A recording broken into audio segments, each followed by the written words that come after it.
Lizzie présente Vivre heureux avec son enfant. Un nouveau regard sur l'éducation au quotidien grâce aux neurosciences affectives.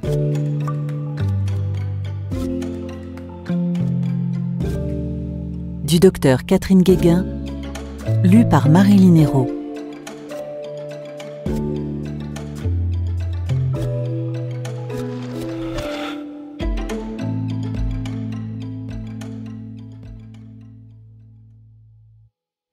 L'éducation est l'arme la plus puissante que vous puissiez utiliser pour changer le monde. Nelson Mandela. Avant-propos. Pour une enfance heureuse a une suite. Le livre audio que vous allez écouter le complète en abordant les situations concrètes qui préoccupent les parents et les amènent à consulter. Durant mes consultations hospitalières de soutien à la parentalité, j'ai pu constater que les principales inquiétudes au sujet de la petite enfance se centrent d'abord sur les repas et le sommeil, puis sur les pleurs, les colères, les caprices et le refus d'obéir. Ensuite, lorsque l'enfant grandit, d'autres préoccupations prennent le pas. Ainsi, on me dit souvent « il est scotché à ses jeux vidéo, il ne veut pas faire ses devoirs, etc. » Les parents attendent des réponses à leurs questions. Comment me comporter quand mon enfant ne veut pas manger, ne veut pas dormir? Faut-il le punir? Est-ce que je fais bien? Est-ce que je fais mal? Que dois-je faire pour qu'il se développe bien, pour qu'il soit heureux? Vous découvrirez dans ce livre audio de nombreux exemples de relations parents-enfants. Ces situations ne sont pas inventées, même si certaines peuvent paraître surprenantes, elles émanent de mes très nombreuses rencontres avec les parents et leurs enfants. Pour chaque situation concrète, je rappellerai les recherches récentes sur l'affectivité de l'enfant, c'est-à-dire sur l'ensemble de ses émotions et de ses sentiments. Ces nouvelles connaissances sur le cerveau affectif sont une véritable révolution dans la compréhension de l'humain et nous éclairent sur ce qui est nécessaire pour un bon développement de l'enfant ou, au contraire, sur ce qui l'entrave. Avoir connaissance des recherches en neurosciences affectives et sociales qui étudie les mécanismes cérébraux des émotions, des sentiments et des capacités relationnelles, est essentielle, puisqu'elle nous aide à comprendre pourquoi l'enfant a des comportements qui déroutent souvent l'adulte et quels sont ses besoins fondamentaux auxquels les adultes doivent répondre au mieux. Le plus souvent, les difficultés rencontrées par les adultes avec l'enfant sont liées à la méconnaissance de ce qu'est un enfant à tel ou tel âge, de ses capacités à pouvoir réguler ses émotions, et à se comporter comme le voudrait l'adulte. Les conflits naissent aussi très fréquemment de malentendus, d'incompréhensions. La relation s'envenime car l'adulte juge, critique l'enfant, sans prendre le temps de l'écouter, d'être en empathie avec lui, de saisir ses ressentis et ses souhaits. Les recettes magiques n'existent pas. Chaque famille est singulière, chaque enfant est unique. En revanche, s'interroger sur notre façon d'être, nous, les adultes, éprouver davantage d'empathie et de bienveillance, peut apporter et changer beaucoup de choses. La plupart des adultes qui n'ont pas connu de telles relations lors de leur enfance ont de grandes difficultés à se montrer empathiques, ouverts, à l'écoute. Néanmoins, parler, se comporter avec empathie peut s'apprendre, quel que soit notre âge ou notre passé. Cela est fort utile, car dès que l'adulte adopte un comportement qu'il voudrait que son enfant reproduise, par exemple, il ne crie pas quand il demande à l'enfant de ne pas crier, dès qu'il prend le temps nécessaire pour écouter l'enfant, le connaître, le comprendre, dès qu'il montre une attitude aimante, bienveillante, alors la relation se transforme, se pacifie et jaillit le bonheur d'être ensemble, de voir l'enfant grandir et s'épanouir. Notre civilisation évolue, progresse.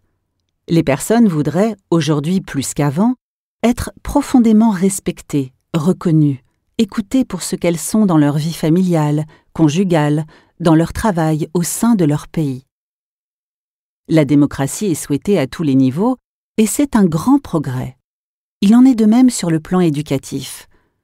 On ne peut plus élever les enfants sans tenir compte de ce qu'ils sont et de leur souhait légitime d'être respectés et compris. Un changement de culture est réellement en cours. De nombreux parents n'ont plus envie d'éduquer leurs enfants en les dominant par la punition, la peur, la culpabilité, la honte. Ils sentent confusément qu'ils pourraient agir autrement, mais ils ne savent pas comment faire et craignent d'être débordés.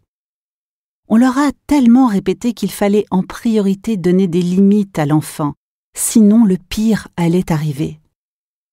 La majorité des parents que je reçois aiment profondément leur enfant et rêvent qu'ils deviennent confiants, heureux de vivre, pleins d'allant et d'initiative, respectueux des autres. Ils ne souhaitent pas que leur enfant soit craintif et soumis. On ne peut plus raisonner comme au XXe siècle, car les neurosciences affectives apportent des réponses passionnantes et modifient radicalement notre vision de l'éducation. Intuitivement, certains pédagogues ou parents avaient pensé et savaient déjà qu'une éducation empathique, aimante, soutenante permettait à un être humain de bien se développer. Il est remarquable de constater qu'en ce début du XXIe siècle, la science confirme ces intuitions. C'est un grand tournant dans la connaissance et dans la compréhension de l'humain. Ce livre audio s'adresse aux parents, grands-parents, professionnels et à toute personne amenée à rencontrer des enfants. Je souhaite qu'il vous éclaire, vous aide dans le cheminement avec votre enfant pour avoir le bonheur de le voir grandir en étant aimant, heureux, coopérant, libre et plein de vie. Certains passages de cet ouvrage sont susceptibles de donner une impression de répétition. Mais j'ai souhaité que chaque chapitre puisse être écouté séparément sans qu'il soit nécessaire d'écouter le livre audio dans son intégralité.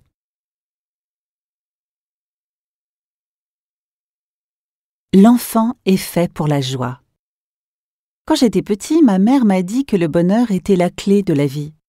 Quand je suis allée à l'école, ils m'ont demandé ce que je voulais être quand je serais grand. J'ai répondu « heureux ». Ils m'ont dit que je n'avais pas compris la question. J'ai répondu qu'ils n'avaient pas compris la vie. John Lennon. L'enfant est une boule de vie, d'énergie. Il se heurte bien souvent aux adultes qui ont perdu cette étincelle. L'adulte s'énerve et rétorque « J'ai autre chose à faire que de m'amuser, je n'ai pas de temps à perdre. Et puis, il faut qu'il apprenne les frustrations, on n'est pas là pour rigoler. Je veux le préparer au monde. Moi, je suis adulte. Je ne vais quand même pas jouer comme un enfant. » Et si au contraire l'adulte retrouvait, grâce à l'enfant, la nature profonde de l'être humain qui est la vie dans toutes ses dimensions, ses multiples facettes, dont le plaisir de vivre, la joie, le rire, la légèreté, l'émerveillement. L'enfant est la vie, jaillissante, débordante, fantaisiste.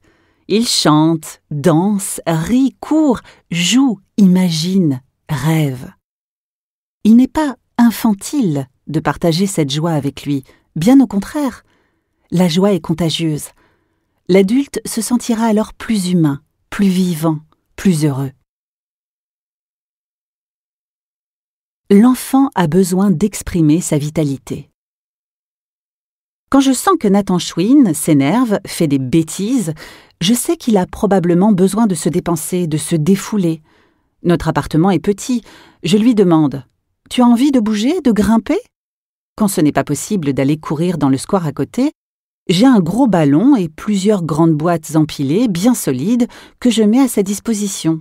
Il sait qu'il peut s'amuser à grimper, sauter, crier de joie s'il en a envie. Le jeu. Jouer est vital pour l'enfant. La vie est un jeu pour le petit enfant. Jouer est vital pour lui. Par le jeu, il découvre et s'approprie le monde.